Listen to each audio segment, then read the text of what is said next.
अस्सलाम वालेकुम, मैं हूं सईद अलवी और आप देख रहे हैं मुकालमा। नाज़रीन, इस्लामाबाद एक बार फिर दहशतगर्दी की जद में, ज़िला कचहरी के बाहर फित्ता अल खवारिज का खुदकुश धमाका, 12 अफराद शहीद और 27 जख्मी हो गए। इसी दिन वाना कैडेट कॉलेज पर हमला, मासूम कैडेट्स को निशाना बनाने की कोशिश नाकाम बना दी गई और काबुल से बहरात पाकिस्तान को धमकी दी गई। क्या ये सब कुछ एक ही मंसूबे की कड़ियाँ हैं? क्या अफगानिस्तान फिर दहशतगर्दी का मरकज़ बनने जा रहा है? और इसके अलावा प्रोग्राम हम बात करेंगे 27वीं आइनी तरमीम के बारे में। आइन पाकिस्तान में एक और बड़ी तब्दीली, 27वीं आइनी तरमीम का बिल कौमी असम्बली में पेश हो गया है।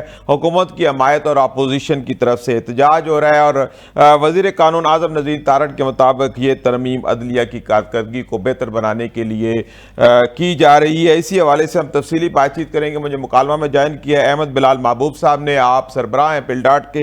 अहमद बिलाल महबूब साहब, मुकालमा में खुशामदीद। आपका माइक अनम्यूट है, अनम्यूट कर लें जरा। अहमद बिलाल महबूब साहब की आवाज़ नहीं पहुंच पा रही। जी अनम्यूट हो गया, बहुत शुक्रिया। जी जी। अहमद बिलाल महबूब साहब, क्या समझते हैं कि ये दोबारा इस्लामाबाद के अंदर जो दहशतगर्दी का वाक़या हुआ है, इसके पीछे वही दहशतगर्दी के अड्डे हैं जो अफगानिस्तान से ऑपरेट हो रहे हैं और ये भारत की प्रॉक्सीज ही हैं या कुछ और मामला है? मेरे ख्याल में हमारी जो इंटेलिजेंस एजेंसीज हैं और हमारी सिक्योरिटी फोर्सेस हैं, उन्होंने ये कर लिया है कि ये अफगानिस्तान से ऑपरेट हो रहे हैं, जी अफगानिस्तान के सपोर्टेड है। जी। तो मेरे ख्याल में कोई वजह नहीं कि हम इसको एक्सेप्ट न करें। बिल्कुल ये अफगानिस्तान के सपोर्टेड और अफगानिस्तान से ऑपरेटेड लोग हैं सही। और अहम हम करें और इनको इंडिया की भी सपोर्ट हासिल होगी क्योंकि वो हमें नुकसान पहुंचाना चाहते हैं। जी जी। जी जी, बिल्कुल ठीक।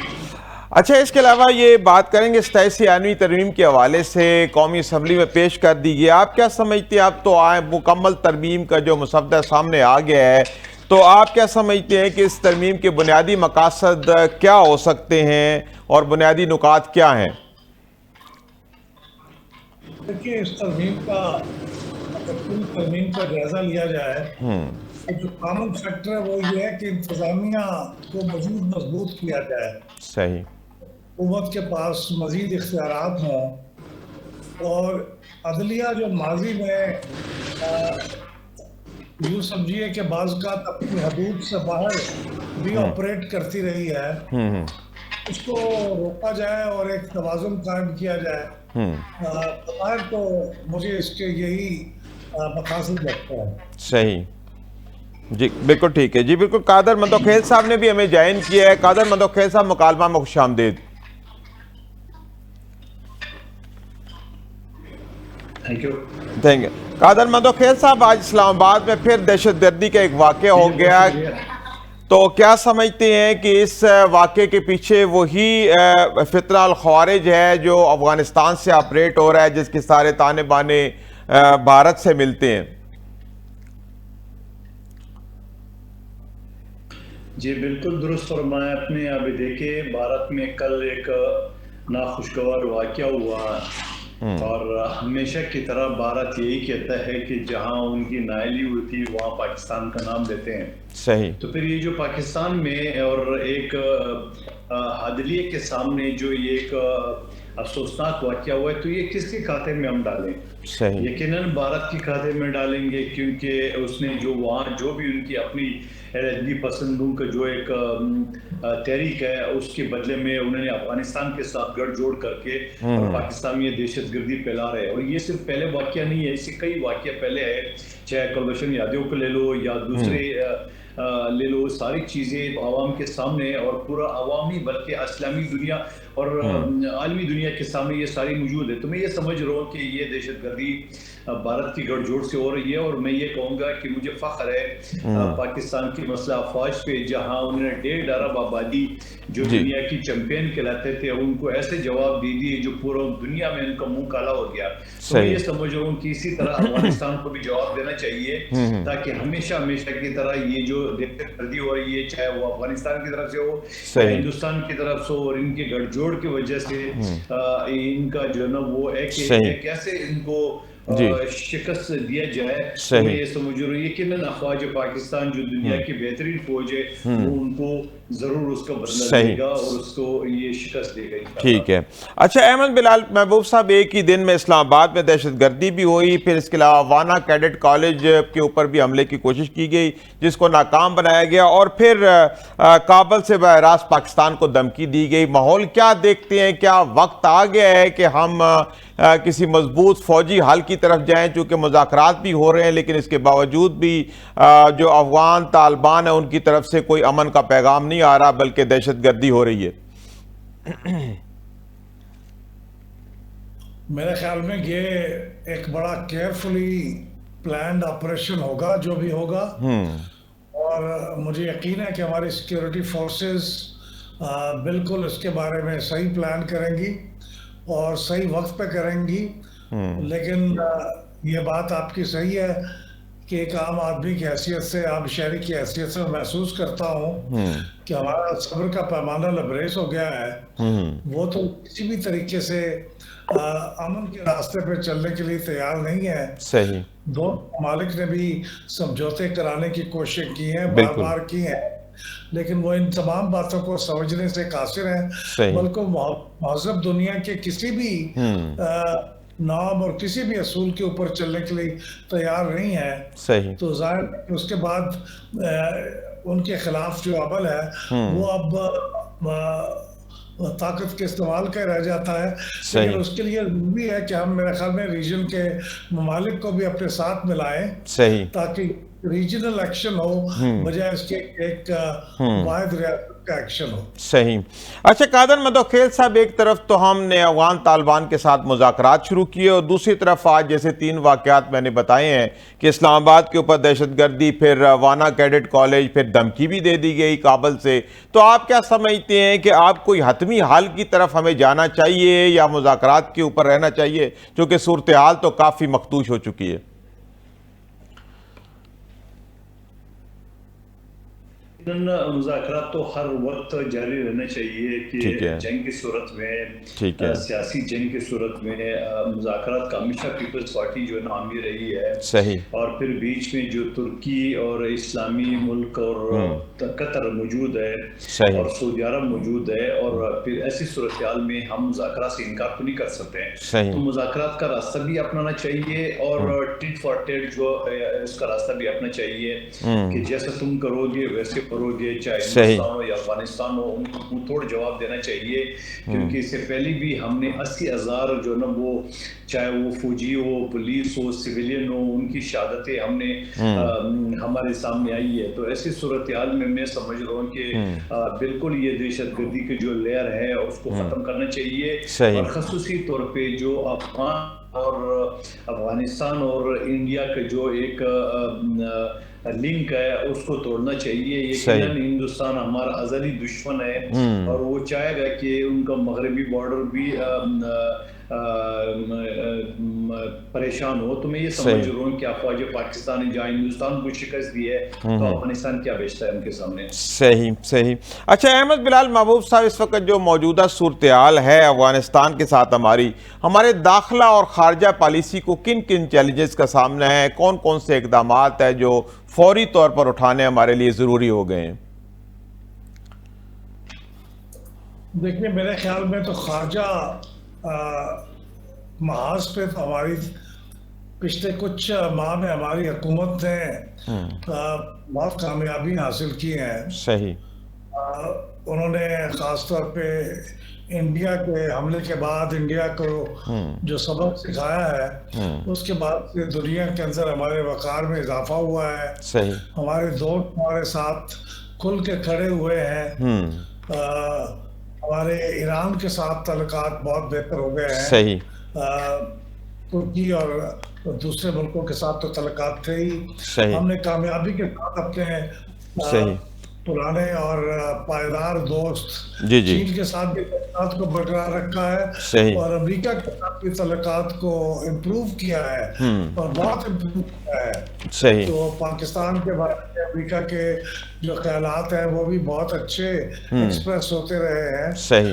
तो मेरे ख्याल में हमें अब जो जो चैलेंजेस दरपेश है जी जी। वो हिंदुस्तान और अफगानिस्तान की साइड से दरपेश है। सही। और उसमें जिस तरह आज हमारे वजीर आजम ने कहा है कि हम जीत चुके हैं, जी जी। जंग जीत चुके हैं, अब हम अमन जीतना चाहते हैं। तो सही। हमें अमन जीतने के लिए अब तक दो चाहिए। सही सही। अच्छा कादर मदोखेल साहब, अब तो 27वीं आईनी तरमीम का मसवदा सामने आ गया, सेनेट ने पास कर दिया, कौमी असम्बली में पहुंच गया। आप क्या समझते हैं कि 27वीं आईनी तरमीम के बुनियादी नुकात क्या हैं और इसके बुनियादी मकासद क्या हैं?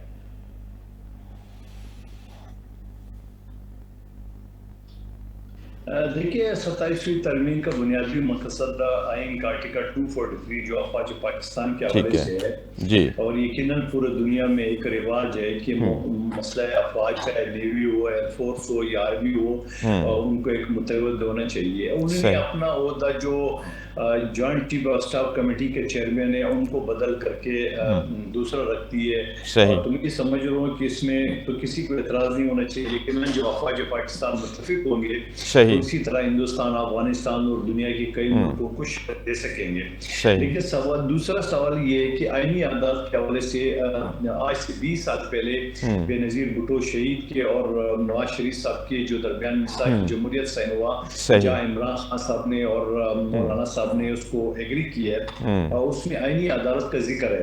आईनी अदालत का अगर मैं आपको कानून के तालिब इल्म से बता दूं कि इस वक्त 56,000 के लगभग मुकदमा सुप्रीम कोर्ट में चल रहे हैं। ठीक है। 56,000 में जो मीडिया वाले बता रहे हैं कि 1500 जो आईनी केसेस हैं, लेकिन वो 1500 केसेस चल रहे हैं, बाकी वो 44-45,000 जो है ना वो केसेस नहीं चल रहे। तो इसका मतलब ये है कि आईनी केसेस ज्यादा मोतबर है, क्योंकि सियासी लोगों के केसेस है, हाई फाई केसेस है, ब्रेकिंग न्यूज बनता है, बच्चे के घर में कुछ होता है, अब्बा ने बड़ा अच्छा फैसला किया, बड़ा एक अच्छा रिकॉर्ड हो गया। तो ऐसे सूरत में इनको अलग होना चाहिए, ताकि आम जो लोग जो उगला फीस देते हैं, जो 40-40, 50-50 साल अपनी प्रॉपर्टी का या फैमिली केसेस या और क्रिमिनल केसेस का इंतजार कर रहे हैं, वो भी अपने तौर पे चल सके। तो मैं यकीन से कहता हूँ कि दुनिया के 80 से ज्यादा ममालिक में आईनी अदालतें मौजूद है, और जिस स्पीकर, जिस असेंबली, सेनेट या कौमी असेंबली में जो स्पीकर लगे हुए वो भी जर्मनी के, जहाँ गला फाड़ फाड़ के जो है ना हरकीन असेंबली जो है उसके ऊपर बात करते, वो भी जर्मनी का जहानी अदालतें मौजूद है। तो मैं ये समझ रहा हूँ कि वक्त की जरूरत है, आईनी अदालत होना चाहिए, ताकि सियासी केसेस एक तरफ चले और आम जो गरीब के केसेस है वो स्मूथली चलते जाएं। अच्छा अहमद बिलाल महबूब साहब, आप क्या समझते हैं आईनी अदालत के बन जाने से जो ट्रायल हैं वो बेहतर होंगे और जो ओवरऑल सुप्रीम कोर्ट की कारकर्दगी है वो बेहतर होगी? और चूंकि आईनी मुकदमात अलहदा से सुने जाएंगे, तो आप क्या समझते हैं कि इससे अदलिया का बोझ जो है वो बढ़ जाएगा और सूरत हाल बेहतर होगी?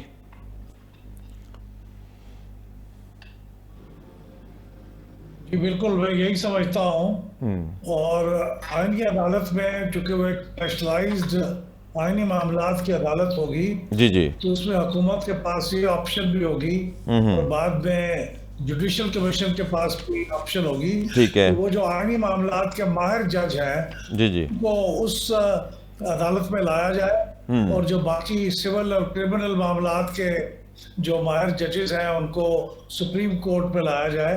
तो इस तरह से दो स्पेशलिटीज डेवलप हो जाएंगी, जो कारकर्दगी को बेहतर बनाने में मदद देंगी। सही सही, बिल्कुल ठीक। अच्छा कादर मदोखेल साहब, आर्टिकल 243 और आईनी अदालत के अलावा और कौन से अहम नुकात हैं 27वीं आईनी तरमीम के अंदर? देखिए, इस दोनों के अलावा एक है आर्टिकल 200 जो ऑलरेडी आइन में शामिल है। ठीक है। और मतलब ये है कि सदर पाकिस्तान किसी जज, हाई कोर्ट की जज को किसी और हाई कोर्ट की जज कोर्ट में ट्रांसफर कर सकता है। ठीक है। लेकिन आपको याद होगा कि 2-4 महीने पहले जो इस्लामाबाद हाई कोर्ट में एक जज साहब जो लाहौर हाई कोर्ट में थे वहां से ट्रांसफर कर दिए। ठीक है। तो उसमें बड़ा इशू बना था। और उसके बाद ये कहा गया कि आया उसकी सीनियरिटी कहाँ से शुरू की, जहाँ अपॉइंट हुआ था लाहौर हाई कोर्ट में, यहाँ जहाँ पोस्टेड हो गया इस्लामाबाद हाई कोर्ट में, तो उसके ऊपर सुप्रीम कोर्ट ने एक तफसीली फैसला दिया है कि नहीं जी उसका मसला यही है कि जहां पॉइंट होता हो वही, लेकिन अब जो कि आर्टिकल 200 के तहत ये किया जाए कि पूरा पाकिस्तान की जो हाई कोर्ट की जजेस है या सुप्रीम कोर्ट जज है वो एक सेंट्रलाइज्ड उनकी सीनियरिटी होगी। ऐसा नहीं होगा कि कोई जज किसी और सूबे में उसकी सुपरसीड होगी। तो मैं ये समझ रहा हूँ कि एक बेहतर मैकेनिज्म है, और माजी में जो जिस तरह से एक खलफशात और जिस तरह के एक शुबहात होते थे तो अब फ्यूचर में इंशाल्लाह वो नहीं होगा। तो मैं कहता हूँ ये भी एक बेहतरीन है। और इसके अलावा आईनी अदालत का तो मैं आपको पहले बता चुका हूँ। इसके अलावा साथ साथ ये भी है कि आईनी अदालत में अगर सुप्रीम कोर्ट में ऑलरेडी आर्टिकल 175 से लेकर 182 तक जो ना वो जजेस के अपॉइंटमेंट के हवाले से, या कोई हाई कोर्ट का जज जिसकी स्टैंडिंग 5 साल हो सुप्रीम कोर्ट के जज बन सकता है, या कोई वकील जिसकी स्टैंडिंग 15 साल हो वो सुप्रीम कोर्ट के जज डायरेक्ट हो सकता है। लेकिन अब उन्होंने 15 साल से 20 साल कर दिए। तो मैं कहता हूँ अच्छा है, थोड़ा सा और ट्रांसपेरेंटी आएगा और थोड़ा सा और सीनियरिटी आएगा, थोड़ा सा और उसकी जो मैकेनिज्म वो बेहतर आएगा। तो मैं समझ रहा हूँ कि ये फ्यूचर के लिए बेहतर है मेरा ख्याल में। सही सही। अच्छा अहमद बिलाल महबूब साहब, ये जो तायात इस्तिस्ना की बातें की जा रही हैं, क्या कानून इस बात की इजाज़त देता है जमहूरी और आइनी रवैये जो हैं इसके हक में हो सकते हैं कि जो इस्तिस्ना मांगा जा रहा है? मैं ज़ाती तौर पे समझता हूँ कि वो जो इस्तिस्ना है वो जब तक कोई शख्स अपने ओहदे पे रहे उस वक्त तक उसे इस्तिस्ना जरूर हासिल होना चाहिए। ठीक है। लेकिन उस ओहदे से जब वो रिटायर हो जाए, सुबकदोश हो जाए, तो उसके बाद वो इस्तिस्ना भी बाकी नहीं रहना चाहिए। ठीक है। पहले यही सूरत हाल थी हमारे आइन में। सही। लेकिन अब ये उसके अंदर तरमीम की गई है। मैं ज़ाती तौर पर समझता हूँ कि ये मुनासिब नहीं है। सही। और ये आम लोगों को ये बात बहुत नहीं लगेगी कि एक शख्स को क्यों इस्तिस्ना दिया जा रहा है और लाइफ। सही। तो मैं उसको ज़ाती तौर पे मैं उसके हक में नहीं हूँ। सही। अच्छा कादर मंदोखेल साहब, अहमद बिलाल महबूब साहब तो कह रहे हैं कि इस्तिस्ना वाली बात ठीक नहीं है। आप क्या समझते हैं कि सदर पाकिस्तान ने इस्तिस्ना की बात की है, वज़ीर आज़म ने ये विड्रा कर दी है, तो असल सूरत हाल क्या है, ज़रा बताइए हमें। देखिए पहले मैं वज़ीर आज़म के ऊपर बात करूंगा। आपको मुझे बता दें, और अहमद बिलाल साहब भी माशाल्लाह बड़े नज़र रखे हुए हैं पाकिस्तान के पॉलिटिक्स पे, इलेक्शन के ऊपर। ऐसा पॉसिबिलिटी है कि 2 सेनेटरों ने वज़ीर आज़म का नाम पेश कर दिए कि उसको इस्तिस्ना मिलना चाहिए उनकी वज़ीर आज़मशिप का ओहदे खत्म होने के बावजूद। तो ऐसा हो सकता है, ये सिर्फ और सिर्फ ड्रामाबाजी है और कुछ नहीं है। वो कहते हैं ना कि वो करते पहले हैं उसके बाद में उन्होंने जो तरमीम है वो पेश पहले की है। ठीक है। जब वो डिस्कशन में आ गया था स्टैंडिंग कमेटी में तो पता चला कि अच्छा अगर वज़ीर आज़म शहबाज शरीफ साहब को इस्तिस्ना मिलता है तो ऑटोमेटिकली इमरान खान साहब को मिलेगा। तो उन्होंने बोला ओ ये तो गलत हो गया। तो फिर ऊपर वज़ीर आज़म ने अपने नंबर बनाने के लिए ट्वीट कर दिए जी मुझे नहीं चाहिए। भाई आपकी मर्जी के बगैर आपके सेनेटर की औकात क्या है जो ये पेश कर सकता है? आपकी मर्जी के बगैर वो पेश ही नहीं कर सकते हैं। लेकिन ये कि एक आवाम के सामने टोपी ड्रामा एक बेवकूफ बनाने के लिए जरूर ट्वीट कर दिया। दूसरी बात, अगर सदर पाकिस्तान का आप देख लें तो सदर पाकिस्तान जो एक अफवाज पाकिस्तान का सुप्रीम कमांडर होता है और सारे अफवाज उनको सलूट मारते हैं और प्रोटोकॉल देते हैं। और वही शख्स जब अगले दिन रिटायर हो जाता है यानी मुद्दत पूरा हो जाता है, फिर एक आम पुलिस वाला जिसको कराची में हम टुल्ला कहते हैं, वो टुल्ला उसको घसीटते हुए और वो थाने ले जाए। जो ऑलरेडी पहले आसिफ अली जरदारी साहब की जबान काटी गई है, 12 साल उन्होंने जेल की सोबतें बर्दाश्त की बगैर किसी सजा के। तो मैं ये समझ रहा हूँ कि एक पाकिस्तान के सुप्रीम कमांडर जो ना उसको इज्जत मिलनी चाहिए, तहयात मिलनी चाहिए। उसकी वजह ये कि आज सदर है, आज उसकी प्रोटोकॉल है, आज सुप्रीम कमांडर है तमाम अफवाज के, और कल जाके कोई 1-2 टके का पुलिस वाला सिपाही जो है ना उसको घसीट के थाने ले जाए, तो मैं कहता हूँ मुनासिब नहीं है। सही। अच्छा अहमद बिलाल महबूब साहब, जैसे कि कादर मंदोखेल साहब कह रहे हैं कि सुप्रीम कमांडर हो फौजों का और फिर उसको इस तरह एक पुलिस वाला घसीट सके, तो ये तो उनके इस्तेहकाक के खिलाफ है। तो आप क्या समझते हैं कि वाकई अगर एक फौजों का सुप्रीम कमांडर हो और वो रिटायरमेंट हो, उसकी मुद्दत पूरी हो जाए, तो उसके बाद उसको ये इस्तेहकाक होना चाहिए? पहले तो आपने इसकी नफ़ी की है, अब जो नई बात सामने आई है, क्या आप समझते हैं कि ये उसका इज्जत एहतराम लाजम है? मैं तो समझता हूँ हर शहरी का इज्जत और एहतराम लाजिम है। ठीक है। पुलिस वाले को किसी को भी आम शहरी को भी घसीट के ले जाने और उसको बेइज्जत कर दें, उसकी तौहीन करने का हक नहीं है। सही। ये ठीक है कि अगर उसने कोई खिलाफ वर्जी की है कानून की, तो कानून के मुताबिक उसे कस्टडी में लेना है, गिरफ्तार करना है, थाने में बुलाना है, तो वो तमाम इज्जत के साथ होना चाहिए, क्योंकि वो मुजरिम नहीं हो जाता। वो मुजरिम तो उस वक्त होगा जब अदालत उसको मुजरिम करार देगी। सही। तो वो तो किसी के साथ भी नहीं होना चाहिए। लेकिन ये तमाम शहरी कानून और इंसाफ की निगाह में बराबर होने चाहिए। सही। जो ओहदे पे है उनकी बात अलग है, वो तो एक ओहदेदार है, लेकिन जो ओहदे से जाते हैं फिर वो आम शहरी है। सही। और उनको आम शहरी की तरह होना चाहिए।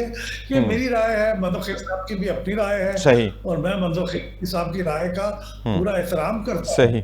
सही। लेकिन अभी अपनी राय है। अच्छा कादर मदोखेल साहब, कल जिस तरह सेनेट के अंदर 27वीं आईनी तरमीम को पास कराया गया, दीगर पार्टियों के सेनेटर्स ने भी वोट दिए, तो क्या आप जो इस वक्त वहाँ पे सूरत हाल इख्तियार की गई, क्या आप समझते हैं कि ठीक रही, जमहूरी रवायात के मुताबिक थी? देखिए, पहले मैं आपको ये सदर के इस्तिस्ना के बारे में बात करूं। अहमद बुल्ला साहब भी अच्छी तरह जानता है कि झूठे मुकदमात, इंतकामी कार्रवाई अपोजिशन की हुकूमत या अगली हुकूमत के लिए कोई मसला नहीं है। सही। माजी में आपने देखे तरह तरह के केसेस हुए और खुद आसिफ अली जरदारी साहब जिसके ऊपर थाने के अंदर तशद्दुद किया है, उसको 12 साल जेल में रखा। ये सारी चीजें आपके सामने। खुर्शीद शाह साहब बेटे समेत 2 साल जेल में रहे और नेब की कवानीन के मुताबिक 3 महीने तक रिमांड में रखना। 3 महीने के बाद तो उसका कचूमर बन जाएगा, उसके बाद रह के जाएगा। जबकि अंग्रेज का कानून ये कहता है कि आपने भले 400 कत्ल किए खुदा न खास्ता, तो आपको 14 दिन की रिमांड होगी, और वो भी किस्तों में।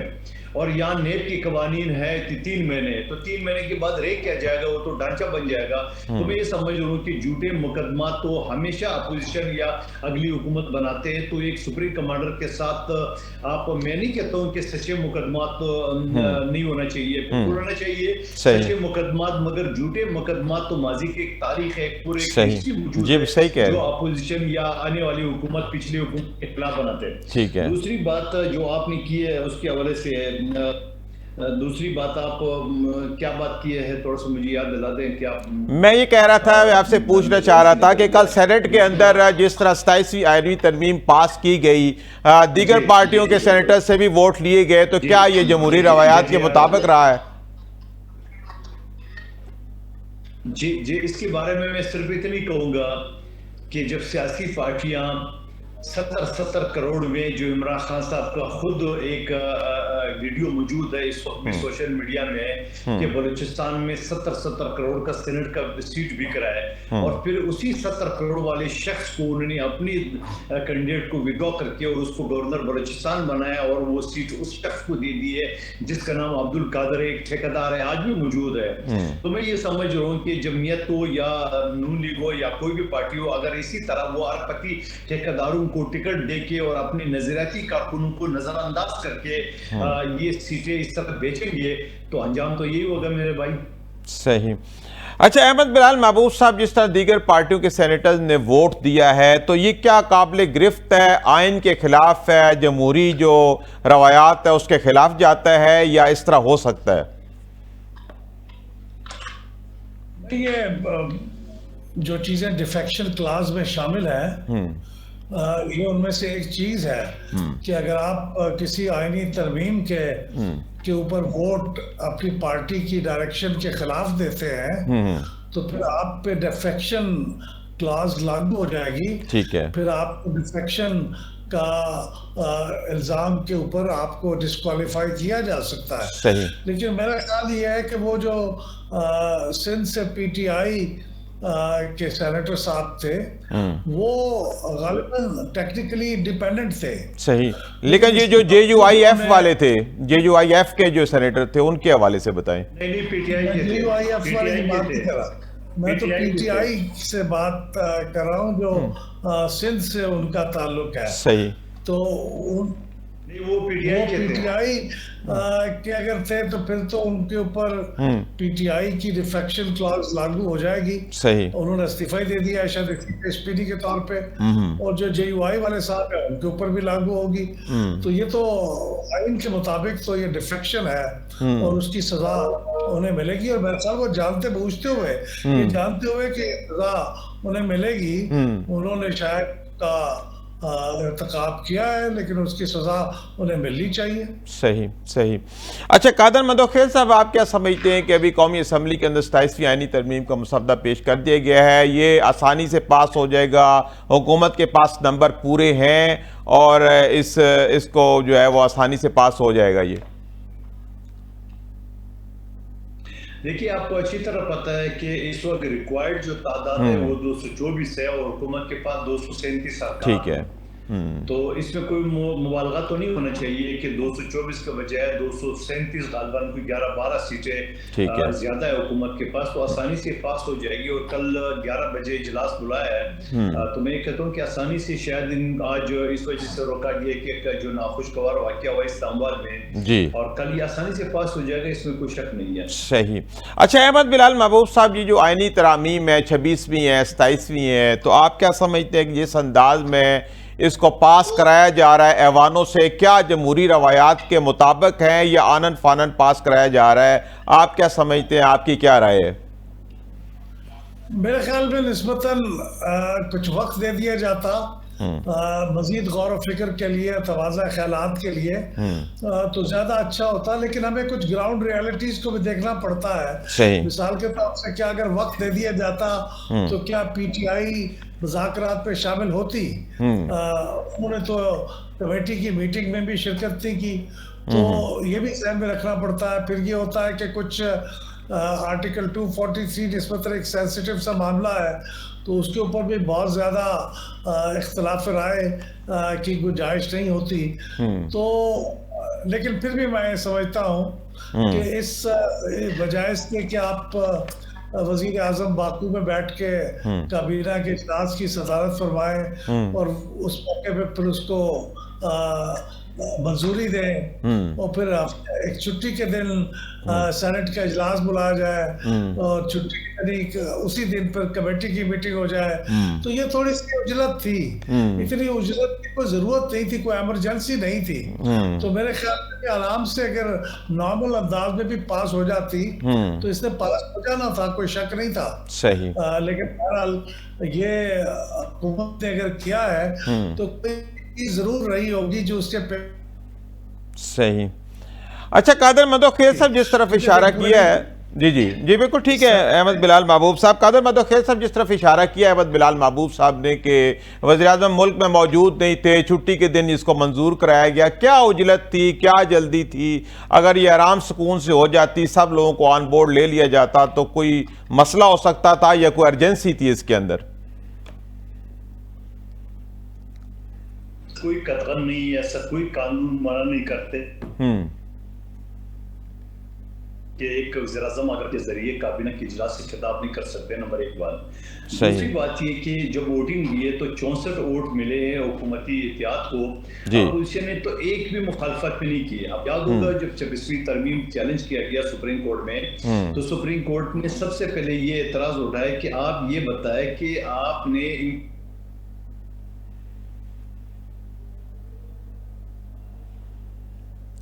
कादर मंदोखेल साहब से राब्ता मुनक़ते हो गया। अच्छा, अहमद बिलाल महबूब, जी जी, जानबूझ के रास्ता दिया, तो एक मरतबा फिर पीटीआई ने सेनेट में हुकूमती इत्तेहाद को एक रास्ता दिया है, वरना वो एक वोट भी मुखालफत में आता तो रिकॉर्ड का हिस्सा बनता। इसी तरह जो स्टैंडिंग कमेटियां हैं जहां पीटीआई ने उनसे इस्तीफा दी है, तो मैं भी कहता था कि असल काम तो स्टैंडिंग कमेटी में होता है। असेंबली में क्या होता है, कागज फाड़ना, गाली गलौज करना, तकरीर करना, उसके कोई आईनी कानूनी हैसियत नहीं है। कानूनी और आईनी हैसियत है स्टैंडिंग कमेटी में। अगर आपकी अक्सरियत नहीं भी है तो आप मुखालफत करें, जो डिसेंटिंग नोट कहते हैं या इख्तिलाफी नोट जिसे कहते हैं, वो आ जाता है और रिकॉर्ड का हिस्सा बनता है। सही सही। अच्छा, अहमद बिलाल महबूब साहब, सेनेटर इरफान सदीकी साहब का भी इंतकाल हो गया, आप क्या समझते हैं कि उनकी जमहूरियत के लिए क्या क्या खिदमात थी, आप उनको कैसे याद करेंगे? मैं तो उनको एक साहिब तर्ज अदीब के तौर पे भी याद करता सही। हूँ। बहुत अच्छे लिखारी थे, बहुत अच्छे कॉलम लिखते थे। उन्होंने जो स्पीचेस भी ड्राफ्ट की वजीर आजम के लिए, साबिक वजीर आजम के लिए, वो भी तारीखी स्पीचेस थी। बहुत अच्छे शायर भी थे।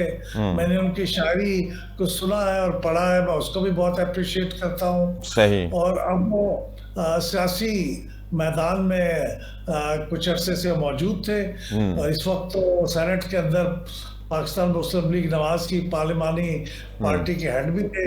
सही। फिर एक तालीम की कमेटी के स्टैंडिंग कमेटी के चेयरपर्सन भी थे। सही। तो ये सारी उनकी खिदमत है। वो हर चीज को बहुत तफसील से देखते थे, सही। गौर से उसका मुशाहिदा करते थे, सही। और फिर बहुत उसको तफसील के साथ उसके ऊपर गुफ्तगू करते थे, सही। नाप तोल के बात करते थे। सही। फिर उन्होंने उनको गिरफ्तारी भी हुई, उनको जी बिल्कुल। उनको अपराध पे चलाते गुजारनी जी जी पड़ी, बिल्कुल। कुर्बानियां भी हैं। तो मेरे ख्याल में उनकी जमहूरियत के लिए कुर्बानियां हैं, बिल्कुल कोशिशें हैं, सही। वो हमेशा याद जी रहेंगी। ठीक है, जी ठीक है। अच्छा कादर मदोखेल साहब, आप सेनेटर इरफान सिद्दीकी साहब का सियासत में, अदब में, सहाफत में किरदार कैसे देखते हैं? देखिए, सेनेटर इरफान सिद्दीकी साहब पिछले असम्बली में मेरी इंट्रोडक्शन रहती थी, और वो मेरे कमेटी में भी आते थे, और बड़ी अच्छी एक खुश मिजाज शख्स, और पढ़ी लिखी अदीब दानिश्वर, और बड़ी उसने सोबतें भी बर्दाश्त की है। किराए की जो एक्ट है उसके तहत उसको जेल भी हो गया था पीटीआई की हुकूमत में। तो मैं ये समझ रहा हूँ कि एक पाकिस्तान एक दानिश्वर, एक अदीब और एक सुलझे हुए सियासतदान के से महरूम हो गए। तो मैं समझ रहा हूँ कि कोई भी शख्स उनकी जो है ना वो तारीफ किए बगैर नहीं रह सकते, क्योंकि एक इंतहाई मिलनसार शख्स थे जो आज अब में नहीं रहे। सही। जी बिल्कुल ठीक, आप सही कह रहे हैं। सेनेटर इरफान सिद्दीकी साहब वाकई एक मंजे हुए सियासतदान थे, एक बेहतरीन अदीब थे, शायर थे, और एक बहुत बेहतरीन सहाफ़ी थे। अल्लाह पाक उनको जन्नत में आला मकाम अता फरमाए। इसी के साथ नाज़रीन यहाँ पे वक्त तो एक ब्रेक का, हाजिर होते छोटे से वक्फे के बाद।